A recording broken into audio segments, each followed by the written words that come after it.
जय श्री महाकाल महादेव का फलित ज्योतिष शास्त्र में आपका स्वागत है। आज का टॉपिक में हम चर्चा करने जा रहे हैं वैदिक ज्योतिष शास्त्र के अंतर्गत जन्म कुंडली में घटित होने वाले अन्य विभिन्न राजयोगों के अंतर्गत आने वाले राजयोग पर हम चर्चा करेंगे। जैसे कि आप स्क्रीन पर देख पा रहेंगे, ऑलरेडी आप टाइटल समझ ही चुके होंगे, ठीक है, थंबनेल देखकर।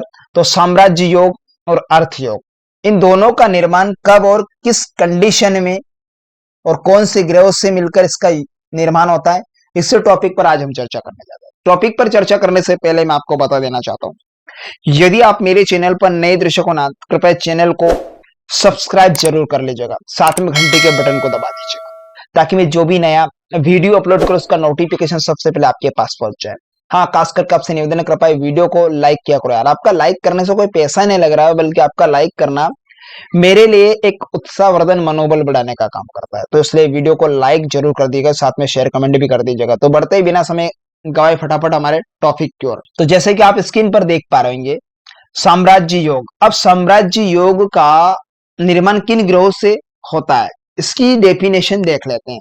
सबसे पहले आप परिभाषा की अगर बात करें, यदि जन्म कुंडली में बृहस्पति बृहस्पति देवताओं के गुरु बृहस्पति दूसरे या 9वें भाव का स्वामी बना हो, दूसरे या 9वें भाव में का स्वामी हो, वह 9वें भाव के स्वामी, जो जन्म कुंडली में 9वें भाव में जो राशि है उसके अधिपति, जिस नवांश कुंडली में हो, नवांश कुंडली में वो 9वें भाव के स्वामी जिस नवांश कुंडली में जिस भाव में अर्थात जो राशि होगी 9वें भाव के राशि अधिपति नवांश कुंडली में हो, जिस भी नवांश में, उस नवांश का स्वामी जिसकी राशि में बैठा होगा नवांश कुंडली में, उसके लॉर्ड के साथ बैठे हो, और दोनों की स्थिति कहां होना चाहिए, खाना नंबर 2 अर्थात जन्म कुंडली के दूसरे घर में स्थिति बनी होनी चाहिए। साम्राज्य योग का निर्माण जातक की कुंडली में घटित हो जाता है। आप स्क्रीन पर देख पा रहे होंगे, यह टेवा है, ऑलरेडी इसमें कोई राशि फिलअप नहीं की। अब यहां पर मान लीजिए वृश्चिक लग्न की कुंडली है जातक की, ठीक है, वृश्चिक लग्न की कुंडली में जातक का जन्म हुआ। अब इसमें क्या है, यहां पर 9 नंबर है, ठीक है, 9 नंबर और यहां पर 10 नंबर क्रम से एंटी क्लॉक में राशियां फील कर रहे हैं। देख पा रहे ये राशियां है। अब इन राशियों को आप ध्यान से देखिए, परिभाषा में क्या है, बृहस्पति दूसरे या 9वें भाव के स्वामी होना चाहिए। तो मान लीजिए यहां कुंडली एक वृश्चिक लग्न की कुंडली है और दूसरे भाव में यहां पर धनु राशि है, और धनु राशि के अधिपति कौन बनते हैं, तो बृहस्पति देव बनते हैं। अब यहां पर अगली पोजीशन क्या है, अब 9वें भाव में जो राशि, 9वें घर में जो राशि, कौन सी राशि है, कर्क राशि है। कर्क राशि के अधिपति कौन बनते, चंद्र देवता। कौन बनते, चंद्रमा इस भाव के राशि अधिपति बनते हैं। जिस नवांश में हो उस नवांश के लॉर्ड बृहस्पति से युति बनाकर बैठे हो, और कौन से भाव में होने चाहिए, दोनों दूसरे घर में, धन भाव में होने चाहिए। इस भाव में होना चाहिए बृहस्पति के साथ में नवांश कुंडली में जिसकी राशि में 9वें भाव जन्म कुंडली में जो राशि उसके लॉर्ड बैठे होना चाहिए। तो यहां पर हम नवांश कुंडली की बात करें। अब यहां पर आपको ध्यान में रखना है कि 9वें भाव में कर्क राशि थी, कर्क राशि के अधिपति चंद्रमा है। अब अगली स्टेप यहां पर हम देखिए, उदाहरण के अनुसार नवांश कुंडली को अप्लाई करके देखते हैं। मान लीजिए यहां कन्या लग्न की कुंडली है, ठीक है, इस कुंडली में एंटी क्लॉक हम राशियों को फील कर लेते हैं। अब आप इस टेबल को देख पा रहे होंगे, ये नवांश टेवा है, ठीक है, नवांश कुंडली के लिए यह टेवा मैंने बनाया है। अब इस नवांश कुंडली में हम प्लेनेट को अगली पोजीशन पर दर्शाएंगे। पिछली कुंडली जस्ट पहले की कुंडली में आपने देखा होगा वो लग्न कुंडली थी, यह नवांश कुंडली है, ठीक है। अब पहली पोजीशन हम यहां पर देखेंगे कि जो वो लग्न कुंडली कौन सी थी, वृश्चिक लग्न की कुंडली। अब वहां पर कंडीशन क्या थी कि दूसरे और 9वें भाव के स्वामी बृहस्पति देव बनना चाहिए, उसके स्वामी बन रहे थे दूसरे भाव के। कि 9वें भाव में कौन सी राशि थी कुंडली में, वृश्चिक लग्न की कुंडली ठीक पहले की अभी देखा तो कर्क राशि थी, कर्क राशि के अधिपति कौन बन रहे थे, चंद्रमा। अब उसकी पोजीशन क्या है कि 9 में जिस नवांश में हो, अब चंद्रमा नवांश में किस राशि में बैठे, तो यहां पर चंद्रमा पंचम भाव में बैठ गए, मकर राशि में, 5वें घर में बैठे। अब पंचम भाव में जो राशि है मकर राशि, मकर राशि के अधिपति बनते शनि देवता। अब इस भाव के लॉर्ड, पंचम भाव में जो राशि उसके लॉर्ड बृहस्पति के साथ में युति बनाकर दोनों प्लेनेट कहाँ बैठे होने चाहिए? धन भाव में। तो गुरु और शनि दूसरे घर में बैठ गए, ठीक, गुरु और शनि दूसरे घर में। तो ये ऐसे में साम्राज्य योग का निर्माण जातक की कुंडली में घटित हो जाता है। अगर इस योग में किसी व्यक्ति का जन्म होता है तो वह किस प्रकार का उसे फल देगा ये योग? तो ऐसे योग में जन्म लेने पर जातक बहुत ही एक तो भाग्यशाली होता है, क्योंकि भाग्य स्थान के कारक प्लेनेट भी बृहस्पति देव ही बनते हैं। तक एक भाग्यशाली होगा और उच्च पद की प्राप्ति जातक को मिलती है। नेक्स्ट राजयोग पर हम चर्चा कर लेते हैं अर्थ योग पर। अब अर्थ योग का निर्माण किस परिस्थिति में होता है, किस कंडीशन में इस योग का निर्माण होते हैं, कौन से ऐसे प्लेनेट होते हैं जिससे मिलकर इस योग का निर्माण होता है? बहुत ही जबरदस्त योग होता है अर्थ योग। अर्थ योग की परिभाषा को समझ लेते हैं, कब इसका निर्माण होता है, किस सिचुएशन में।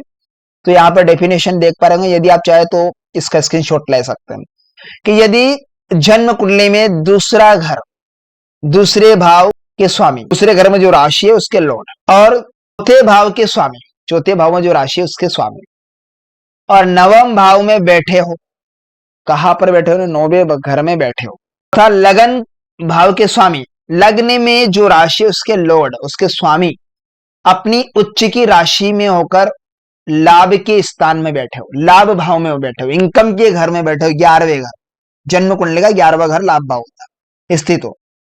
वह नवम भाव के लॉर्ड, उसके स्वामी, 9वें भाव में जो राशि होगी उसके स्वामी, वो जाकर बैठ जाए धन भाव में, ठीक है, धन भाव में स्थिति होना चाहिए। तो ऐसे में अर्थ योग का निर्माण व्यक्ति की कुंडली में घटित होता है। अगर ये प्लेनेट इस प्रकार से घटित हो आपकी कुंडली में, तो हम अर्थ योग का निर्माण एक कुंडली के जरिए समझ लेते हैं। मान लीजिएगा यहां पर वृषभ लग्न की कुंडली, ठीक है, मैं यहाँ पे एंटी क्लॉक राशियां फिल कर लेता हूं। अब आप देख पा रहेंगे स्क्रीन पर यह टेवा एक वृषभ लग्न की कुंडली है। अब आप स्क्रीन पर देख पा रहेंगे यह वृषभ लग्न की कुंडली का निर्माण जातक की, यह वृषभ लग्न की कुंडली में यह योग घटित हो गया। क्लियर? कैसे? अब परिभाषा क्या थी? दूसरे घर के लॉर्ड, जो दूसरे भाव में कौन सी राशि है? मिथुन राशि है। मिथुन राशि के लॉर्ड बनते हैं बुध देवता, और चौथे भाव में जो राशि उसके लॉर्ड यहां पर कौन बनते हैं? सूर्य देवता, चौथे भाव में, क्योंकि सिंह राशि, इन्हें द्वितीय और चतुर्थ नवम भाव में स्थित हो, 9वें घर में बैठ जाए। तो यहां पर आप देख पा रहेंगे ये दो नवम भाव में बैठे, दोनों युति बनाकर भाग्य स्थान पर बैठ गए। अब यहां पर भाग्य स्थान में बैठे हैं द्वितीय और चतुर्थ, तथा लग्नेश, जो लग्न भाव के स्वामी, लग्न में जो राशि है वृषभ राशि, इसके लॉर्ड कौन बनते हैं? शुक्र देवता। अब वो क्या होना चाहिए? उच्च के होने चाहिए कुंडली में। अब उच्च की किस राशि में होते हैं शुक्र देवता? वो मीन राशि में होते हैं। तो लाभ भाव में ही शुक्र देवता बैठ गए लग्नेश। इस अर्थ योग का निर्माण कब होता है? आपके सामने टेवा है, द्वितीय और चतुर्थेश के लॉर्ड नवम भाव में हो, भाग्य स्थान में बैठे हो। तो दूसरे घर में जो राशि है वो मिथुन राशि है, मिथुन राशि के लॉर्ड बनते बुध देवता, वो भी नवम भाव में बैठे। और चतुर्थ अर्थात चौथे भाव में जो राशि है वो सिंह राशि, उसके लॉर्ड बनते सूर्य देवता, वो भी भाग्य स्थान पर जाकर बैठ गए। अब बात आती है कि लग्न का क्या होना चाहिए? लग्नेश बनते हमारे लग्न भाव में जो राशि है कौन सी? वृषभ राशि है। वृषभ राशि के अधिपति बनते हैं शुक्र देवता। वो लग्नेश अपनी उच्च की राशि में, देवता की उच्च की राशि कौन सी होती है? तो मीन राशि होती है, जो कि लाभ भाव में। अब लाभ भाव में शुक्र देवता बैठ गए। क्लियर? धन भाव भी प्रबल हो गया जातक का, और घर की सुख शांति रुपए पैसे भी प्रबल हो गया। वो जाके कहा बैठे? भाग्य स्थान पर, घर में बैठ गए सूर्य बुध, बुध अदिति योग बनाकर बैठ गए 9वें घर में। अब लग्नेश भी अब प्रबल हो गया भाई, दृढ़शाली, ये भी अपनी उच्च की राशि में लाभ भाव में बैठ गए इनकम के स्रोत में। तथा नवमेश, जो नवम भाव में जो राशि है कौन सी राशि है? मकर राशि। मकर राशि के लॉर्ड कौन बनते? शनि देवता। कौन बनते हैं मकर राशि के लॉर्ड? शनि महाराज बनते हैं। अब शनि देवता जन्म कुंडली में बलहीन नहीं होना चाहिए, क्योंकि तभी ये बुध आदित्य योग का निर्माण लग्न का प्रबल माना जाएगा, शुभ माना जाएगा, तभी ये फल देगा। अगर शनि कहीं ना कहीं बलहीन हो कुंडली में तो ऐसे में ये योग कमजोर होगा। क्लियर, ये बात भी याद रखना। अब नवम भाव में जो राशि है वो मकर राशि है। मकर राशि के लॉर्ड कहाँ बैठे होने चाहिए? धन भाव में होना चाहिए। ऐसे में ये योग अर्थ योग के अंतर्गत घटित होगा। जरूरी नहीं है कि नवम भाव में यहां पर मकर राशि उपस्थित हो, कोई सी भी राशि आ सकती है, लेकिन ये योग अधिकांश वृषभ कुंडली के लिए लागू होता है। किसी जातक की जन्म कुंडली में इस योग का निर्माण हो जाता है तो उसके लिए क्या फल होगा कि इस योग में जन्म लेने वाला व्यक्ति क्या होगा? एक तो धनवान होगा, धनी होगा, लाभ इनकम स्रोत सब से वो परिपूर्ण होगा और भाग्यशाली भी होगा। तो यदि आप चाहे तो इसका स्क्रीनशॉट ले सकते हैं। तो आशा करता हूं आज का टॉपिक आपको बेहद ही इंटरेस्टिंग समझ में आया होगा। तो मिलते हैं किसी नेक्स्ट वीडियो में, तब तक के लिए आप मुझे दीजिएगा इजाजत। नमस्कार मित्रों।